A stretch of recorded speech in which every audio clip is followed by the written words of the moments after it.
चलिए आज एक ऐसे सफर पर चलते हैं जहां वक्त खुद एक फनकार है और जमीन इसका कैनवस। जी हाँ, हम बात कर रहे हैं बलूचिस्तान के दिल में छुपे हिंगोल नेशनल पार्क की और हम इसके कुदरती अजायबात को देखने निकले हैं।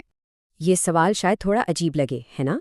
लेकिन जब कोई हंगोल की वादियों में कदम रखता है तो सच में ऐसा लगता है कि यहाँ की हर चट्टान, हर पत्थर सदियों पुरानी खामोश दास्तानें सुना रहा है। तो हमारा ये सफ़र शुरू होता है बलूचिस्तान के वसी और पुरअसरार मंजरनामे से। ये एक ऐसी जगह है जो अपने अंदर न जाने कितने ही राज और ऐसी खूबसूरती समेटे हुए है जो अक्सर हमारी नज़रों से ओझल ही रहती है। और बलूचिस्तान का असल जौहर यही तो है। इसे सिर्फ एक खुश्क इलाका मत समझिएगा।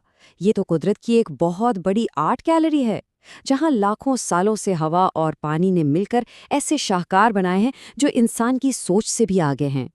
और इसी वसी आर्ट गैलरी के बिल्कुल मरकज़ में है हमारा आज का मौजू, हुंगोल नेशनल पार्क। ये वो जगह है जहाँ कुदरत की फनकारी अपने उरूज पर नजर आती है। देखिए, हिंगोल सिर्फ कोई आम पार्क नहीं है, ये पाकिस्तान का सबसे बड़ा नेशनल पार्क है। लेकिन इसकी असल पहचान इसके पहाड़ी सिलसिले हैं।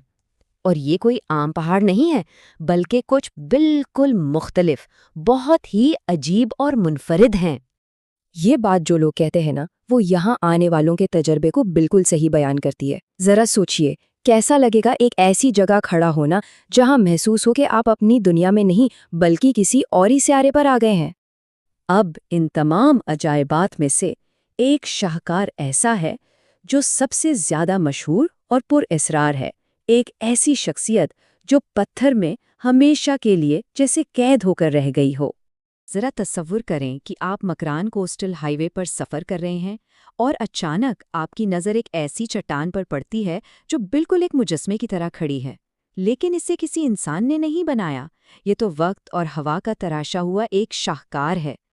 उसे कहते हैं प्रिंसेस ऑफ होप, यानी उम्मीद की शहजादी। ये एक कुदरती चट्टान है जो हैरत अंगेज तौर पर एक शाही लिबास पहनी हुई औरत की तरह लगती है, जो उम्मीद भरी नजरों से समंदर की तरफ दूर उफ़ुक को देख रही है। ये हिंगोल की सबसे बड़ी पहचान है।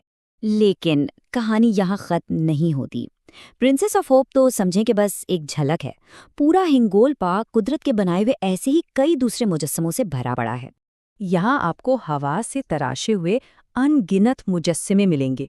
कहीं चट्टानें ऊंचे सुतूनों की तरह खड़ी हैं, तो कहीं कोई चट्टान बैठे हुए ऊंट जैसी लगती है, और एक तो मिस्र के मशहूर अबुल होल यानी स्फिंक्स की शक्ल की भी है। सच में ये पूरा मंजर किसी दूसरे सैयारे का गुमान देता है। तो इस सब का मतलब क्या है? क्या ये सिर्फ खूबसूरत चट्टानें हैं? नहीं, ये इससे कहीं बढ़कर हैं। असल में हिंगोल नेशनल पार्क एक जिंदा म्यूजियम की तरह है।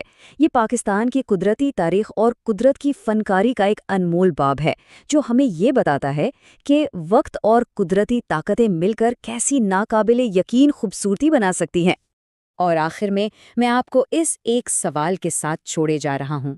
अगर हजारों साल की हवाओं ने एक शहजादी को तराश दिया, तो आने वाले हजारों सालों में कुदरत यहाँ क्या नया शाहकार तख्लीक करेगी? ये सोचने की बात है ना? Thanks for watching.